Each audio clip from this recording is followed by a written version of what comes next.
Supreme court ने direction दी हैं जिसमें उनको बताया ही नहीं गया कि यहाँ पे कोई ऑपोजिशन है। अगर फंड्स नहीं है, मान लेते हैं फंड्स नहीं है और ऑपोजिशन की तो कोई है ही नहीं, इनको ऑपोजिशन तो लेना देना नहीं है, कोई बात नहीं। अगर लोग मना कर रहे हैं, रो रहे हैं, पिट रहे हैं अपने भविष्य के लिए, कोई बात नहीं, साइड रखें।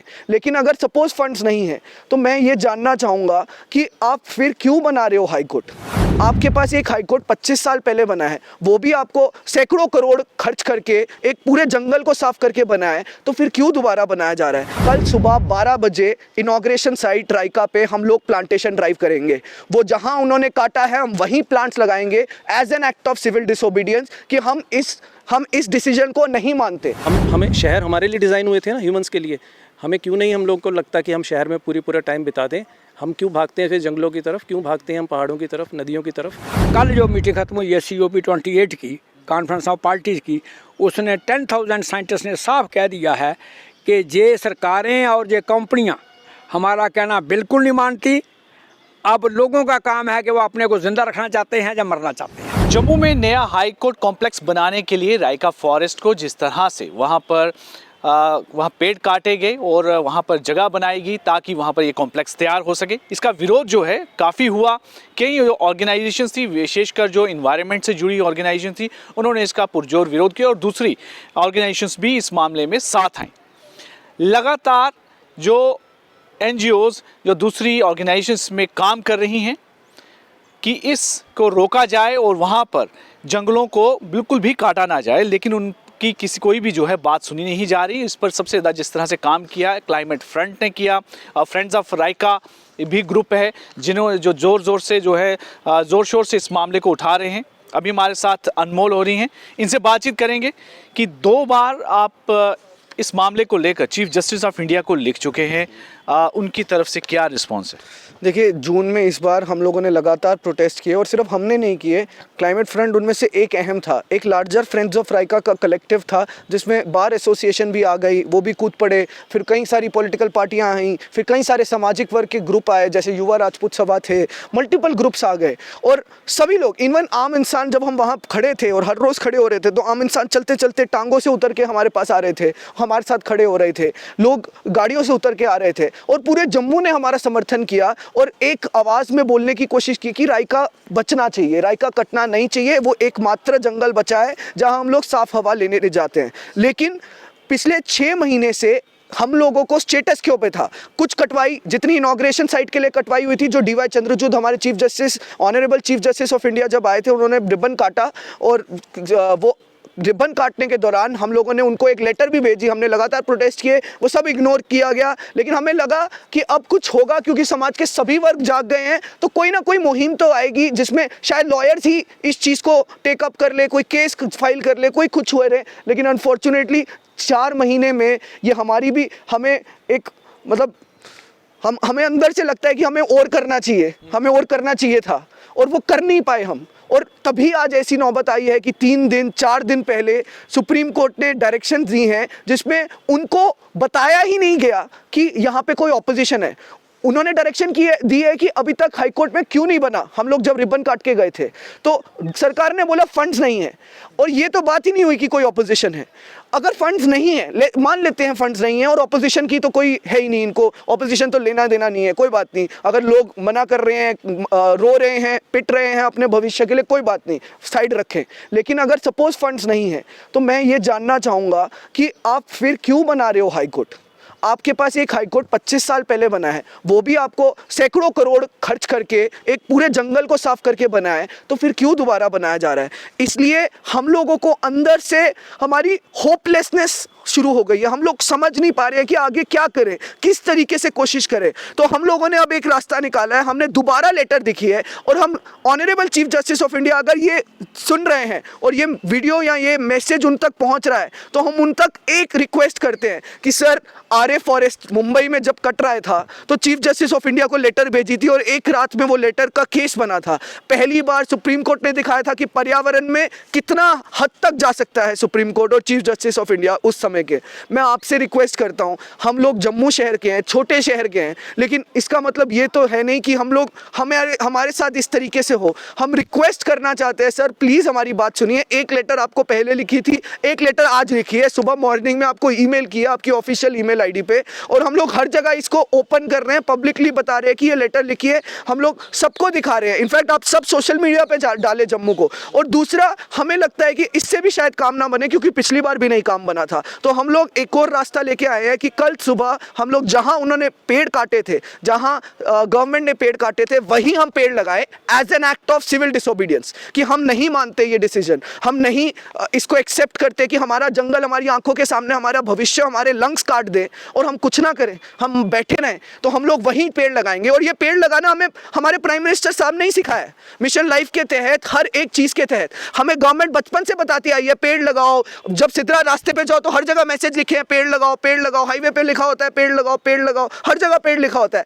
अब हम लोग पेड़ जगह लगा रहे हैं, जब सही जगह लगा रहे हैं, तो हम चाहते हैं कि पूरा जम्मू हमारे साथ जुड़े। शहर में पेड़ लगाने से कुछ नहीं होता है, जंगल में जो पेड़ बचे हैं उनको बचाना बहुत ज़रूरी है, और नए पेड़ लगाना जंगल के अंदर भी बहुत ज़रूरी है। नवीन जी भी हमारे साथ हैं। नवीन जी, एक तो सुप्रीम कोर्ट से उम्मीद की जाती है कि एनवायरनमेंट मामले में काफ़ी सीरियस भी उन्हें कहा जाता है कि खुद से संज्ञान ले ले।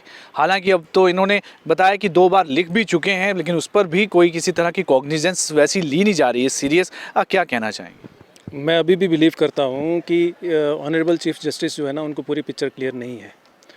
और मैं इसी चीज़ पे स्ट्रेस करूँगा कि जैसे अनमोल ने बोला कि हम अपने लेटर लिख रहे हैं, उन तक वो बात पहुँच नहीं रही है।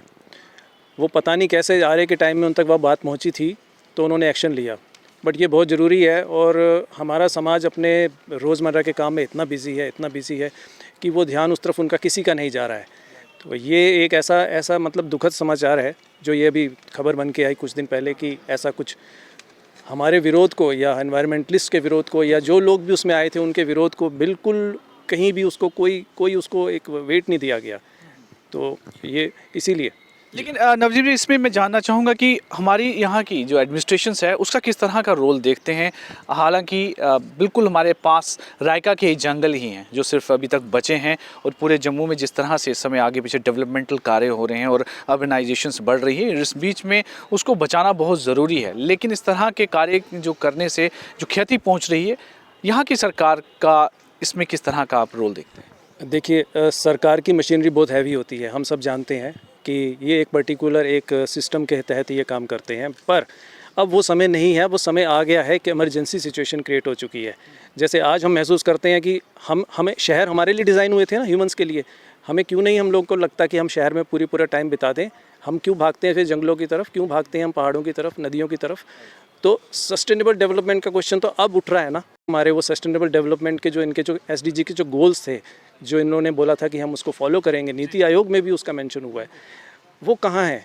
और उनके बेस पे क्यों नहीं डेवलपमेंट हो रही है? जो डेवलपमेंट का वही तरीका क्यों इस्तेमाल किया जा रहा है? अब दोनों आज की जनरेशन के हैं और लड़ रहे हैं इन्वायरमेंट को लेकर, जम्मू को लेकर, कि यहाँ पर जंगलों को बचाया जाए। और इस साथ में हमारे साथ एक सीनियर सिटीज़न भी हैं। सर, क्या कहेंगे सरकार के इस रवैये को लेकर, जो अभी स्थिति बनी हुई है कि एक कॉम्प्लेक्स ऑलरेडी अवेलेबल है और एक नया कॉम्प्लेक्स बनाने के लिए जंगलों को काटा जा रहा है? मेरा नाम रूपचंद है और मैं अपने आप को समझता हूँ कि मैं एक इको सोशल क्रिमिनल हूँ। इको सोशल क्रिमिनल के 75 ईयर में हमने देखा कि हमारी नज़रों के सामने इकोनॉमी ख़राब हो गई, हमारी नज़रों के सामने सामाजिक ताना बाना बिगड़ गया, हम अपनी तनख्वाहों के लिए पैसे बढ़ाने के लिए घूमते रहे। तो इसका मतलब यह है कि आज हम देख रहे हैं कि मैं इनके ग्रांड जनरेशन हूँ, और ग्रांड जनरेशन ये सोच रही है कि वो अपने ग्रांड चिल्ड्रन को कौन सा एनवायरनमेंट दे के जाएगी। क्या जो मुझे मिला था, साफ़ हवा, साफ़ पानी और साफ़ भोजन और इंसानी भाईचारा, क्या वही दे के जा रहा हूँ? तो मैं महसूस करता हूँ कि मैं क्रिमिनल हूँ। यही बात है जो सरकार की है। सरकार के सामने ये आया अपना केदारनाथ आया, कितने लोग मारे गए।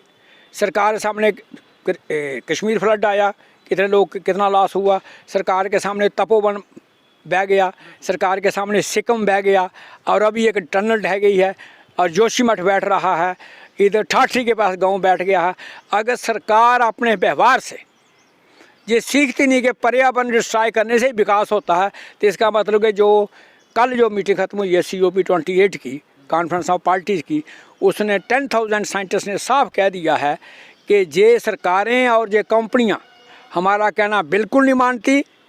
अब लोगों का काम है कि वो अपने को ज़िंदा रखना चाहते हैं या मरना चाहते हैं, इसलिए हम इस लाइन पर हैं। मतलब कहीं ना कहीं अब लोगों को ही सामने आना पड़ेगा, जिनसे उम्मीद है सरकार से या बड़ी अदालतों से। अगर वही सीरियस नज़र नहीं आ रही हैं तो आखिर जो चॉइस है वो सिर्फ यहाँ के जो लोग हैं उनसे बचती है। मैं फिर भी एक लास्ट में प्रश्न पूछना चाहूँगा अनमोल, इस सारे मामले में क्या लगता नहीं है कि सरकार ने जानबूझ के उस जगह को कहीं चुना है, या कोई चॉइस नहीं थी, जबकि इतना बड़ा एरिया है यहाँ पर और ऐसी ऐसी जगह हैं यहाँ पर डेवलपमेंट कर सकते हैं और इन्वायरमेंट को ज़्यादा नुकसान भी नहीं पहुंचता। 2020 की एक रिपोर्ट है जो द टाइपराइटर में आपको मिल जाएगी, उसमें स्पेसिफिकली ये मेंशन किया गया है कि उस टाइम के JDA चेयरमैन ने बोला था कि हमसे पूछा ही नहीं गया। जब रिक्वेस्ट निकली कि रिक्वेस्ट फॉर लैंड निकली हाई कोर्ट की तरफ से, तो डायरेक्टली वो चूज़ कर दी गई। और भी बड़ी परेशानियां थी इस केस में, जैसे फाइल जो थी वो 4 दिन में मूव हो गई, 4-5-10 दिन के अंदर मूव हो गई। 10 दिन के अंदर पूरे जंगल को कैसे गिनती कर ली? 40 हेक्टर्स लैंड, 100 एकड़ आपने गिनती कर ली जंगल में, आपने वहाँ जानवर भी पता कर लिए कौन कौन से हैं, कितने जानवर हैं, क्या क्वांटिटी है, कैसे कर लिया? तो ऐसी कई सारी चीज़ें हैं जो इसमें पॉलिसीज़ हैं। और भी बड़ी जगह जंगल कट रहे हैं, बट वहाँ हम क्यों नहीं बोल रहे हैं? यहाँ पे क्यों बोल रहे हैं? क्योंकि अगर इस जंगल को नहीं बचा पाए तो उन जंगलों को कैसे बचाएंगे जहाँ पे तो उनके पास पेपर वर्क है, उनके पास सब कुछ है।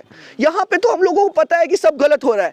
और मैं बिल्कुल मानता हूँ कि राइका को पुश किया जा रहा है, मे बी रियल एस्टेट के नज़रिए किसी की वजह से, क्योंकि जम्मू में जगह कहाँ बची है, और IIT और उसके बीच में एक ही एरिया बचा है, और IIT कनेक्ट तो होगा शहर के साथ, तो वो जगह शायद ज़्यादा वैल्यूएबल हो गई है, उसके शायद भाव ज़्यादा पड़ गए हैं। लेकिन मैं आखिरी बार बोलूँगा, पैसा नहीं खा पाएंगे हम, पैसे को नहीं हम रोटी की तरह खा सकते हैं।